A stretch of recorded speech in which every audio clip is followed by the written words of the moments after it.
প্রিয় ভাইয়া, কবরের আযাব তো সামনে, জাহান্নামের আযাব তো সামনে।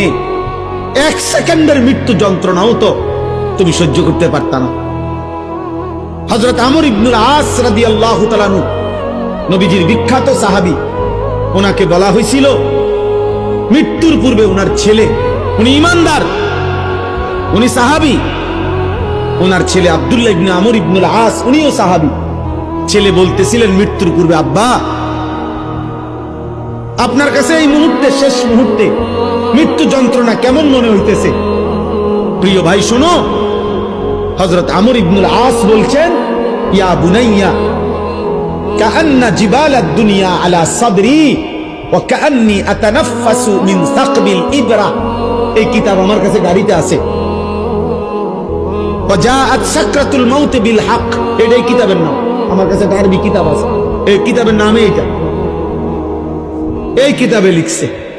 হযরত আমর ইবনে আস বলে, পুত, এই বাপ সন্তানকে বলছে, বাবা রে, আমার মনে হচ্ছে কাআন্না জিবালাদ দুনিয়া, দুনিয়ার সমস্ত পাহাড়গুলো আমার বুকে চাপ দিয়ে রাখছে। কাআন্না জিবালাদ দুনিয়া আলা সাদরি,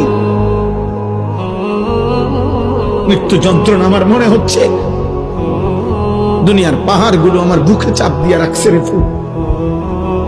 ওয়া কাআন্নি আতানাফফাসু মিন সাকবিল ইবরা, আর আমি যেন এই পাহাড় চাপা অবস্থায় আমি যেন সুইয়ের ছিদ্র দিয়া, সাকবিল ইবরা, সুইয়ের ছিদ্র দিয়ে আমি যেন একটু একটু নিঃশ্বাস নিতেছি।